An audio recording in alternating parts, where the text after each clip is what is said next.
ఇప్పుడు ఇందాక చెప్పారు మీరు ఎవరన్నా హీరోని కానీ ఎవరన్నా వ్యక్తిని కానీ మోసం చేశారంటే రవితేజ అని చెప్పారు. అలా మిమ్మల్ని ఎవరన్నా మోసం చేశారా ఇప్పటివరకు? చేశాడు సార్. ఎవరు? ఒక హీరో మేనేజర్ చేశాడు. ఓకే, ఎట్లా ఎట్లా ఇక మోసం చేశాడు అంతే, మోసపోయాను. చెప్పండి, ఫ్రాంక్లీ చెప్తా అన్నారు. మళ్ళీ ఫ్రాంక్లీ అంటే ఇక మోసం చేశాడు అంతే, మోసం అంటే మోసం చేశాడు, ఫ్రాంక్లీగా చెప్తున్నా. ఇప్పుడు సినిమా చీట్ చేశాడు. సినిమా తీసిన ఒక హీరో మేనేజర్. ఎలా ఏం చేశారు? ఇక అన్ని విధాలా వాడుకున్నాడు మనని. ఆ రోజు మన అవసరం, మోసపోతున్నాం అని తెలిసి కూడా మోసపోయాను. అది గొప్పగా ఆడుతుంది. నాకు తెలిసి నేను మోసపోతున్నాను తెలిసి కూడా మోసపోయాను ఆ హీరో చేత.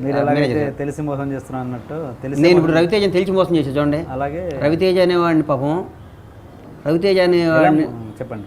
రవితేజ అనేవాడు ఏదో పొలం కొన్నాను సార్. ఒక రవితేజకి ఒక పొలం ఇచ్చాను నేను, కొన్నాడు నా దగ్గర.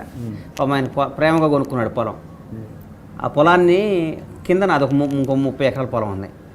30 ఎకరాలు అమ్మాలంటే 25 ఎకరాలు ఇస్తేనే అమ్ముతా అన్నాడు. ఓకే, 30 నాది 40 ఉంది. అప్పుడు రవితేజ దగ్గర పోయి అబద్ధం చెప్పి, అన్న నీదేదో గవర్నమెంట్ వాళ్ళు అక్విజిషన్ చేస్తున్నారు అమ్మేద్దామని. నమ్మాడు పాపం. నమ్మి ఇచ్చాడు. చాలా బాధపడ్డారు అసలు పాపం. ఇటు చాలా మంచివాడే, రవితేజ సినిమా తీసి 5 కోట్ల డబ్బులు మిగిలినాయి మనకి, అయినా మోసం చేస్తున్నానే అని ఫీల్ అయ్యా. కానీ ఏదో ఒక రోజు ఆ రుణం తీర్చేసుకుంటారు రవితేజ. ఇదేనా మీరు చేసిన మోసం? మోసమే కదా సార్ అది. ఓకే, మోసం కాదు అది. ఏంటి ఆయన రియాక్షన్ ఏంటి దానికి చెప్పంగానే? ఆయనకి ఈ తర్వాత తెలుసు అన్న నేను మోసం చేశాను నిన్ను అని చెప్పా. సారీ చెప్పా. గొప్పవాడు కాబట్టి నాకు తెలుసురా అన్నాడు అంతే. నన్ను ఎరా అంటాడు, నాకు తెలుసురా అన్నాడు. ఓకే, మొత్తానికి ఏంటి మోసం అని చెప్పన్నారు, చెప్పేశారు. చెప్పారంటే రవితేజ పాపం నిజాయితీ పడు కదా సార్.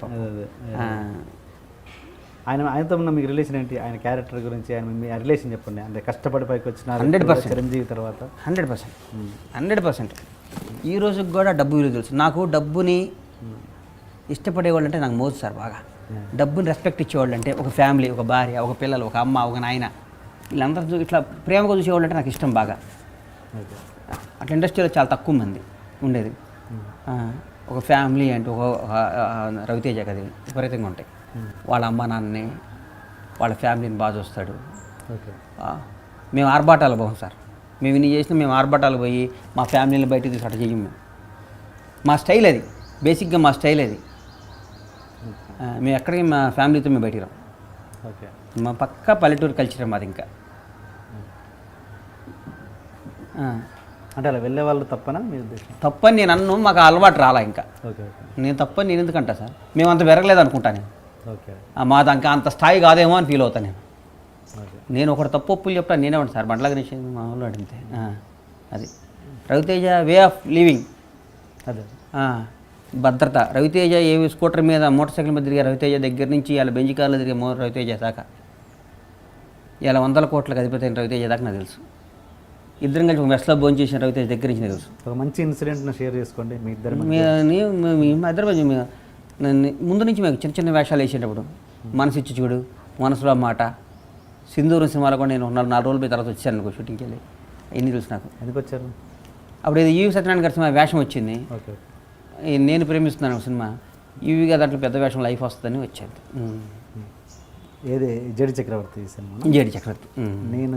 నేను ప్రేమిస్తున్నాను. ఓకే ఓకే, ఏం చెప్పండి, ఇన్సిడెంట్ చెప్పండి. రవితేజ గారు మీ మధ్య ఒక మంచి ఇన్సిడెంట్ చెప్పండి. గుర్తు ఎలా ఉన్నాయి సార్ నాకు. ఒక్కటి చెప్పండి. రవన్న 10 రూపాయలు జాగ్రత్తగా పెట్టుకునేవాడు. ఇన్సిడెంట్ 10 చాలా ఇక బ్రదర్స్లా కలిసి తిరిగేవాళ్ళం కదా, కొంచెం బాగుండేవాళ్ళం. నాకు పాపం ఎల్లంగానే పవన్ కళ్యాణ్ గారు ఈ ప్రొడ్యూసర్ చేసినాక అప్పుడు ప్రజారాజ్యం ఎలక్షన్స్ వస్తే రవితేజ గ్యాప్ ఉంది పోయి నేను ఎలకంగాలి ఇమ్మీడియట్గా 2-3 సినిమాలు పక్కన పెట్టి నాకు సినిమా ఇచ్చాడు.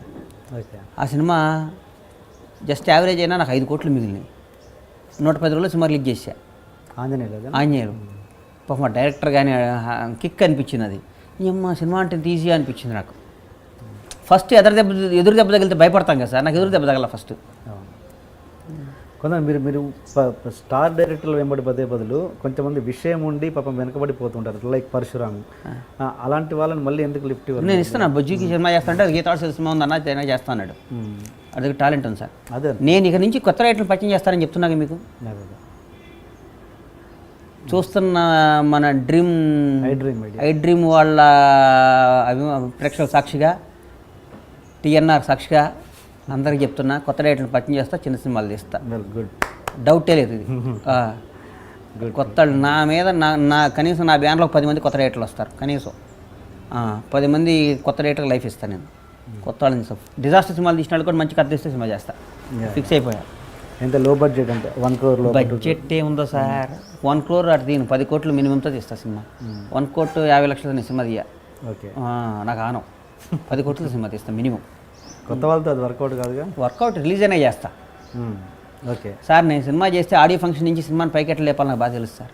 ఓకే. నాకున్న టాలెంట్ అది. వన్స్ ఆడియో ఫంక్షన్ స్టార్ట్ అయినాక సినిమాని ఎట్లా పైకి తీసుకెళ్ళాలో నాకు బాగా తెలుసు. నా సినిమాని ఓపెనింగ్ సెట్ తెచ్చుకోవాలి నాకు బాగా తెలుసు. ఓకే. అండ్ ఇప్పుడు కొత్తగా వచ్చే మీరు ఇంత అనుభవం చూశారు, కొత్తగా వచ్చే ఇండస్ట్రీలకి సినిమాలు తీయాలి అనుకుని వచ్చే ప్రొడ్యూసర్లకి మీరు ఇచ్చే గైడెన్స్ ఏంటి? నేను గైడెన్స్లో ఇస్తా సార్. ఇస్తారండి మీరు మీ అనుభవంతో? నేను ఇవ్వలేను. నేను గైడెన్స్ నేను ఎందుకు ఇస్తా? గైడెన్స్ ఇస్తే నా తెలివి ఇంకోటికి అప్పటి నేను ఎందుకు ఫ్రీగా అమ్ముతానా? నేనేమన్నా ఇది ఫ్రాంక్లీ ఆన్సర్. నేను ఎందుకు చెప్తా? నా బ్రెయిన్ నేను హీరోలు నెట్ పడగొట్టుకోవాలి, హీరోలు నెట్ సెట్ చేయాలి, నేను ఆలోచిస్తా. కానీ మరి ఇట పోయి ఇట చేసుకోవడం హీరోలు నేను ఎందుకు చెప్తా? నా వ్యాపారం సీక్రెట్ నేను ఇంకోటికి ఎందుకు చెప్తా? నేను చెప్పను అట్లా.